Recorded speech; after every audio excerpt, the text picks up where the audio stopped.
So here we are, months and months after the release of the iPhone 11, September 2019. And now it's December. Why the hell am I doing a review on the iPhone 11 Pro Max months after it's been released? Well, simple. I don't get sent any, no one gets supplied them, and I've only just got one. So I've been using this for about 2 or 3 weeks now, and I wanted to give you my thoughts on it. Easy as that. But the difference with this review, at least the difference I'm claiming anyway, is the fact that I'm not really a person who cares too much about phones. And I know what you're thinking. Why the hell have you got the flagship iPhone if you don't care too much about phones? Well, I work for a company I work for a cell company, so a mobile provider in the UK. And every 2 years, we're able to get a new phone. And we can't get it for completely free, because, I mean, heaven forbid, that would be a taxable benefit. But we do get a really good price on these. So it's kind of like, well, why not get the best and see what the best's like these days, at least the best iPhone. So that's the reason, and I don't really mind too much. So I can give you the viewpoint, not from someone who's reviewing and trying to make it sound amazing, not from somebody who's trying to justify their purchase and think, oh my God, not from some Apple fanboy standpoint who's just like, Apple are the best, wow, this is the best iPhone ever. I'm not going to do that. I'm just going to give you my thoughts as a regular, boring phone user as to what I think of this after a few weeks of use. And if you're someone who has like a 7 or an 8, you're thinking, is it worth upgrading to something like this? Well, this video might give you some insight and possible answer to that question. So all I'm going to do, as I do with many of these videos, is just list the kind of good and the bad points as far as I'm concerned. Firstly, the good. The camera app, and this is more of an iOS 13 thing, really. The camera app in iOS 13 is much, much improved now. You can do so much more, and I think the functionality of that camera app, there's just a standard camera in iPhone, is improved by the fact that it has everything on this device to use. It has the multiple lenses and things, so it can do the most. It has all those things enabled. It's like having a car with all the buttons in, none of the kind of dummy things, none of the dummy buttons in where there should be buttons and you're wondering what they are. The camera app is fully enabled because it can be used by this, and it is really good now. They've made some major improvements to it, and it's really nice to use on this phone, just scrolling between the different things, warmth, vibrance, tint, exposure, contrast, whites, blacks, shadows, all that type of stuff is much, much easier to get to. And if you're interested in taking pictures with your phone, which I think like probably 99% of phone users probably are, at least, well, maybe not, maybe in a certain age range, then that is a big improvement. Now, if you're an iPhone 8 user, my previous phone was an 8 Plus, and my partner now uses that. And obviously with iOS 13, she's seen some of those benefits too. Not quite as many though, as I mentioned just a second ago. The second thing is the wide angle lens. So this comes with a lens that is so much wider than I ever imagined. You kind of just have your kind of as your preset zooms, you have 2 times, you have 1 times, and you have 0.5 times. And 0.5 times, you can fit so much in. The quality isn't superb, but the additional compositional options it gives you are impressive. I kind of thought I wouldn't be interested in it, really. I thought it wouldn't be a big deal, but I find myself reaching for it again and again and again. Definitely worth having that additional, your kind of triple lens here to have that wide angle option. I think you'd be surprised at how often that will come in useful. Low light performance. Again, sticking on camera things for now. Low light performance on this is superb compared to any other phone I've used. And there are ways that they do that. There are ways they kind of take multiple exposures. I think they're going to stack them or find the best one or something to, they might take a couple and then find the sharpest option. And again, the camera app allows for multiple choices. You can say, don't do a long exposure, do a 1 second or 2 second exposure. And either way, even if you just leave it to do its own thing, the low light images are much, much better than any I've seen on a phone to date. Portrait's something I avoided using really on the 8 Plus. I always found it quite, I don't know, you had that soft background, you know, the kind of mobile desperately trying to look like a proper lens thing. But you didn't even have to zoom to see the poor sort of mask around the side of the image where the certain bits of hair have been randomly cut off, and it just, I don't know, it's just not up to scratch, doesn't look the part at all. It seems to have been improved on this. I've taken quite a few portrait images on this so far. I've found myself again going for that and saying, you know what, this is producing results that I am really happy with. I like these images. And Rod will actually, I think Rod will shoot me for saying this on a video, but I was sending some images over WhatsApp. Now, these aren't, the kind of images you take on a phone are never up to scrutiny of being zoomed on a full res kind of color calibrated monitor. You could always tell it's a phone image. But on WhatsApp or, you know, just on Insta or something, it's a lot more kind of forgiving. And Rod, who is a photographer, a keen photographer, he said to me, oh, so you've had your 85 out, I see. So referring to my 85mm 1.2 Canon lens, which takes sort of, and I was like, no, actually, it's just my phone. And he was under the, you know, impression that these images I'd been taking were taking with the 85mm, which, coming from a photographer, I think that says a lot about the progress that's been made in getting them to look decent. Now, it's not perfect, it gets it wrong, but it is good and it is much more usable than it's ever been. Face ID. Boring, been around for years. Not for me, so I'm going to talk about it, because the 8 Plus didn't have Face ID. So Face ID to me is new, and I like it much more than I thought I would. I like things, I just like the idea of paying for stuff with it scanning my face. I was sat in the bath the other day, and it just made me think that I knew that on my 8 Plus I would have had to type in the code because, type in the 6-digit code, because of the fact that my fingerprints are all messed up because of the fact I'm in the bath. But not with Face ID, you know, doesn't have a problem with it. So yeah, I love it. Right, so loads of good stuff there, mainly camera related. What else can I say about it? It is, oh yeah, so one thing I shifted, actually, I've got my notes here. One thing I shifted back from the bad points, and I now want to put it in the good points, is the battery life. I wrote in here, battery, yeah, it's not great, it's okay.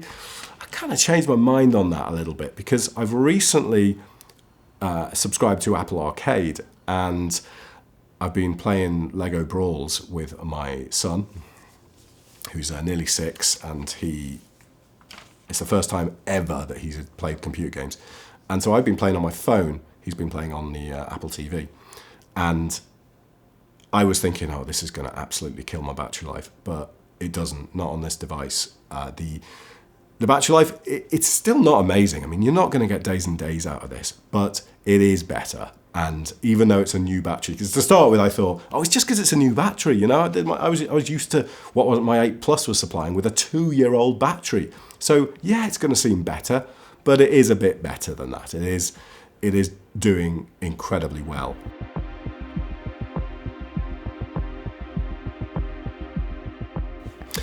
Okay, so let's look at some of the bad stuff.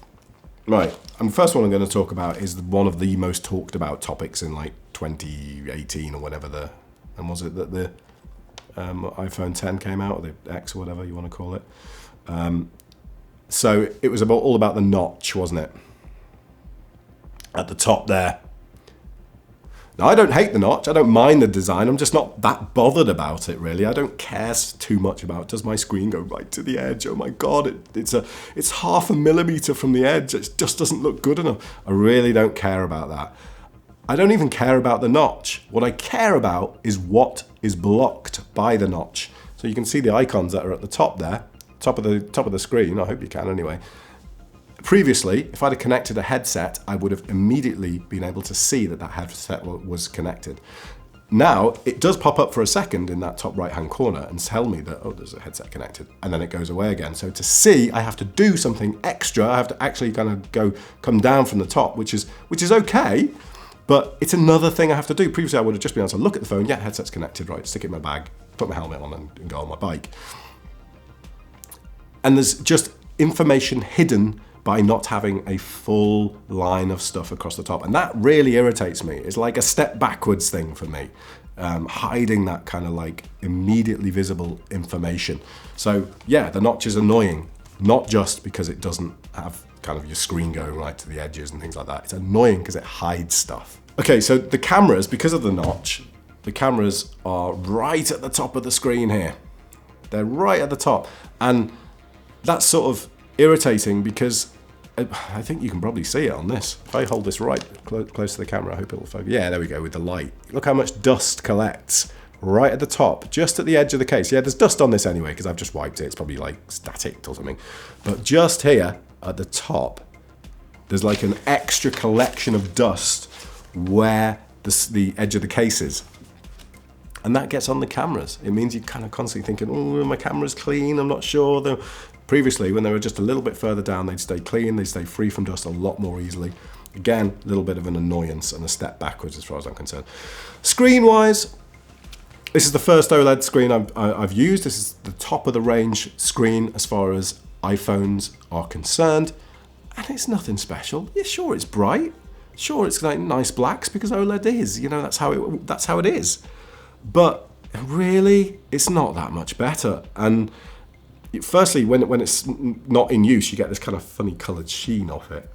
Secondly, it has a tint, which I don't like. The colour accuracy compared to the 8 Plus is not as good. I'm convinced of that. It isn't as good. And it has just a slightly more yellow look to it.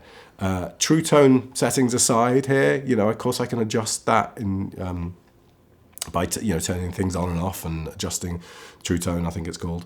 But I just don't find it as good.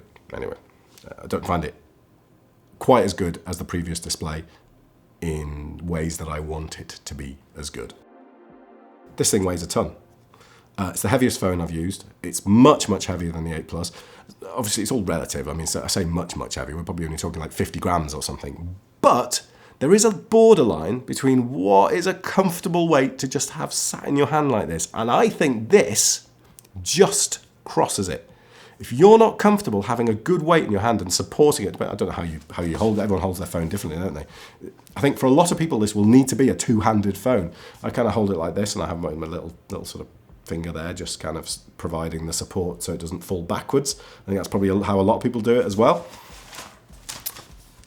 This is getting a little bit heavy to do that comfortably and not think, crap, it's going to fall out of my hands. So yeah, it's a bit too heavy, just only a bit, but it is too heavy as far as I'm concerned. This needs to be the same weight as the 8 Plus, but then of course you wouldn't get the battery life, and yeah, I know.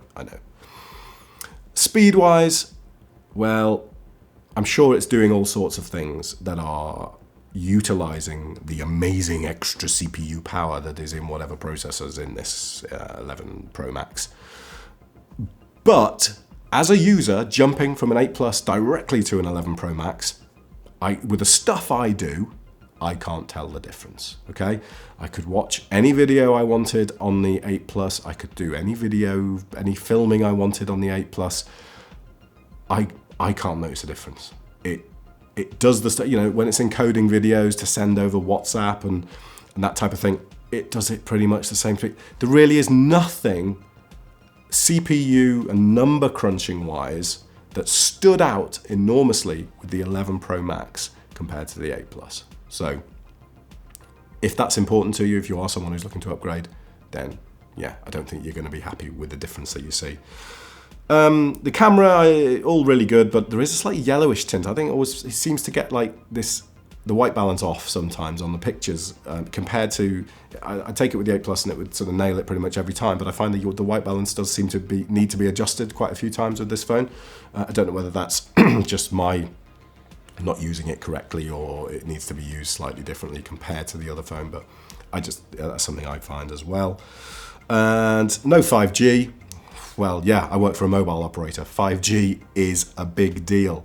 And yeah, for an average user like you or I, 4G is quite sufficient, but 5G is super important for so many applications, and I won't even get into that now with the kind of throughput and latency that offers. Anyway, yeah.